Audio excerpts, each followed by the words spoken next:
तो 17 साल बाद आखिरकार आतंकी राणा का हिसाब होने जा रहा है। राणा की बहानेबाजी फेल हो चुकी है। 2020 में अमेरिकी जेल में राणा की सजा पूरी हुई। 2020 से भारत ने प्रत्यर्पण की प्रक्रिया शुरू कर दी थी। 2020 से अलग अलग अदालतों में केस चलता रहा। राणा ने अपने पाकिस्तानी मूल का होने की दुहाई दी। राणा ने अपनी बीमारियों का भी हवाला दिया। भारतीय जेलों की हालत की भी शिकायत की। यूएन कन्वेंशन की भी आड़ लेने की कोशिश की, लेकिन अब ये तमाम बहानेबाजी फेल हो चुकी हैं और आखिरकार तहव्वुर राणा बहुत जल्द अब भारत की इस धरती पर एक बार फिर कदम रखने जा रहा है, लेकिन इस बार अपने खतरनाक मंसूबे के साथ नहीं, बल्कि यहाँ पर इस बार होगा इंसाफ और जवाब पूरी तरीके से सवाल लेने के लिए पूछे जाएंगे। चर्चा लगातार जारी है। खास मेहमान लगातार हमारे साथ जुड़े हुए हैं। धनराज पंजारी जी हमारे साथ जुड़े हुए हैं, पूर्व एसीपी हैं मुंबई पुलिस से, और नेता बीजेपी से रमन मलिक जी हमारे साथ है, कांग्रेस नेता डॉक्टर सुमित गर्ग जी हमारे साथ है। धनराज सर, आप कुछ कहना चाह रहे थे, काफी वक्त से अपनी बात पूरी कीजिएगा। मैं ये कहना चाहता था कि पॉलिटिकल बहस इस पे तो बड़ी देर बाद हो सकती है, आराम से हो सकती है, जितना लड़ना झगड़ना हो सकता है, लेकिन अहम बात है सिस्टम की। मैं उस थाने का इंचार्ज था जहां पर कसाब और ये कपरेड पुलिस थाना, जब ये 2008 का हादसा हुआ, मैं तुम्हें बताता हूं जो शहादतें हमारी पुलिस फ्रेटर्निटी ने दी है, 16 अफसर और कुल मिला के 26 लोग हमारे इसमें मारे गए। हमें वॉर लड़ने की ट्रेनिंग बिल्कुल भी नहीं थी, लेकिन बतौर वॉर एक युद्ध की तहत हमें अपना फर्ज वहां पे निभाना पड़ा। करकरे जैसे अफसर हमारे शहादत हो गई उनकी, जिनको बाद में अशोक चक्र से नवाजा गया। ये सारी चीजें हैं। किसी की मैयत पे अगर राजनीति करनी है तो आप बखूबी करिए, राजनीति करने से मैं किसी को रोक नहीं सकता, लेकिन एक अच्छी बात जो मलिक साहब ने कही उससे तूक लेते हुए मैं इतना कहना चाहूंगा कि आज की तारीख में ये दहशतगर्दों का हड़कंप पूरी दुनिया में देखते हुए ये बहुत जरूरी है कि इसमें ग्लोबल टेररिज्म को संघित रूप से एक परिभाषा इसकी बनाई जाए। जब तक ये परिभाषा नहीं होगी और यूनो जैसी ऑर्गेनाइजेशन इसके ऊपर अपना शिकंजा नहीं कसेगी, तब तक ये प्रॉब्लम सॉल्व नहीं हो सकती। अभी पाकिस्तान जैसा कंट्री है जहां पर तहव्वुर राणा ने यह कहा कि उनकी कई मिलिट्री अफसरों के साथ में मुलाकात हुई, एलएनटी के केडर रहे, कुछ आतंकवादियों के साथ में भी उनकी मुलाकात हुई। तो क्यों ना हमें इसमें पाकिस्तान से उचित सहयोग मिले। हमारी सिस्टम जब काम करती है, और पॉलिटिक्स का सवाल तब आता है कि हमारी पॉलिटिक्स इसमें कितनी एक्टिव थी, किसने कितनी कोशिश करके पाकिस्तान से कितना सहकार्य इसमें हो सकता था वो प्राप्त कर लिया। अभी तक कुछ भी हुआ नहीं है। ग्लोबल टेररिज्म को जब हम सांघिक रूप से परिभाषित करने की बात करते हैं तो ये महज सवाल आता है कि जो देश खुद दहशतगर्दी में उलझे हुए हैं, आतंकवाद को बढ़ावा दे रहे हैं, terrorism is nothing but a business for them, तो ऐसे देश उसमें क्यों आएंगे? और ये ग्लोबल टेररिज्म को परिभाषित करना समय की जरूरत है, लेकिन बहुत मुश्किल काम, बहुत मुश्किल काम। ये जिस दिन हो जाएगा और ये जो सरकार इसको करेगी वो सही रूप से कामयाबी मानी जाएगी हमारे सिस्टम की, क्योंकि सिस्टम सरकारें बदलती है, सिस्टम नहीं बदलता। सिस्टम संविधान के तहत काम करता है।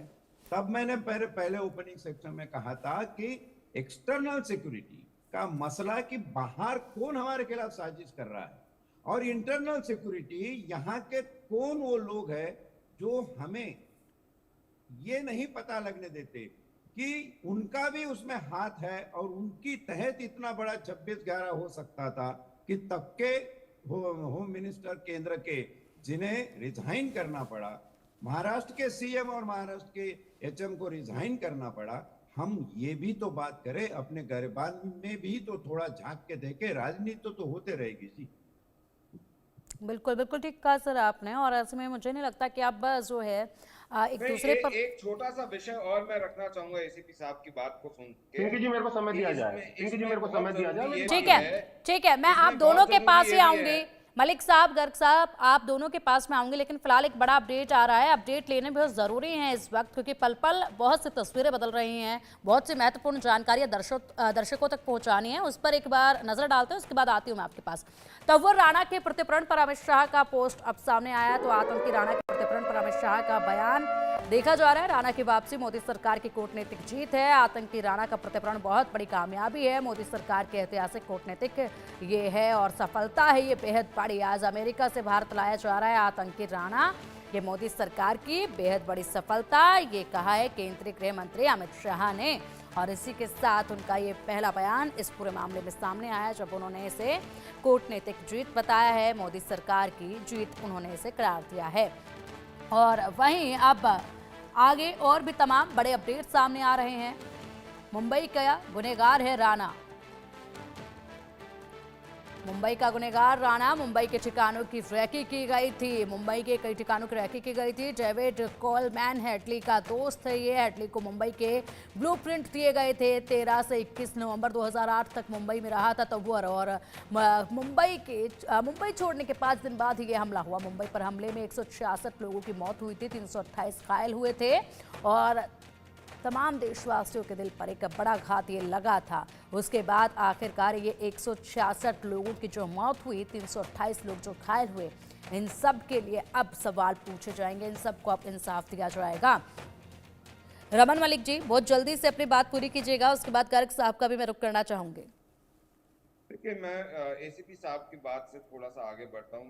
निसंदेह मोदी जी, अमित शाह जी ने जिस प्रकार से इस विषय को हैंडल करके कूटनीतिक और राजनीतिक तरीके से इसको देखते हुए हैंडल करा है, एक्सट्रेडिशन हुई है, बहुत बड़ा एक उपलब्धि है, एक बड़ा दरवाजा खुला। लेकिन उसके साथ साथ मैं आप अब जो बड़ा पॉइंट रखना चाहता था वो ये था कि पॉलिटिक्स, मैं फिर बोल रहा हूँ कि पॉलिटिक्स करने में हमारे को कोई दिक्कत नहीं है, और हम कर भी सकते हैं बहुत आसानी से। अगर जवाब देने होंगे मैं जरूर दूंगा, लेकिन ये मानना चाहिए आज की राणा के साथ इंडियन जुडिशियल सिस्टम को ये आइडेंटिफाई करना पड़ेगा कि राणा जैसों के, हाफिज सईद जैसों की, लखवी जैसों की मदद जो पाकिस्तान में अफसर कर रहे हैं, जो पाकिस्तान एस्टैब्लिशमेंट के लोग कर रहे हैं, जो इंटरनेशनल एस्टैब्लिशमेंट के लोग करते हैं, उनके नाम इस जिरह में सामने आने चाहिए, और कोर्ट को उनको भी इसका स्लो मोटो लेते हुए उनको भी गुनहगार साथ में लाना चाहिए, उनकी भी इन्वेस्टिगेशन करनी चाहिए, सारा बोलना चाहिए।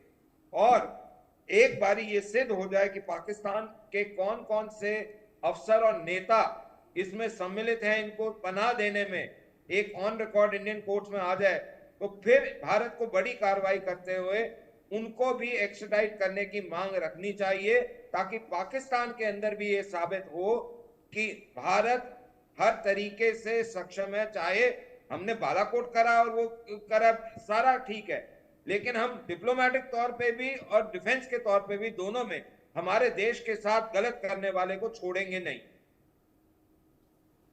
ठीक है, सुमित गर्ग जी। पिंकी जी, बिल्कुल मैं इस बात से पूर्णतः सहमत हूं, और मैंने अपने ओपनिंग कमेंट में भी कहा कि इसमें राजनीति नहीं होनी चाहिए। लेकिन जब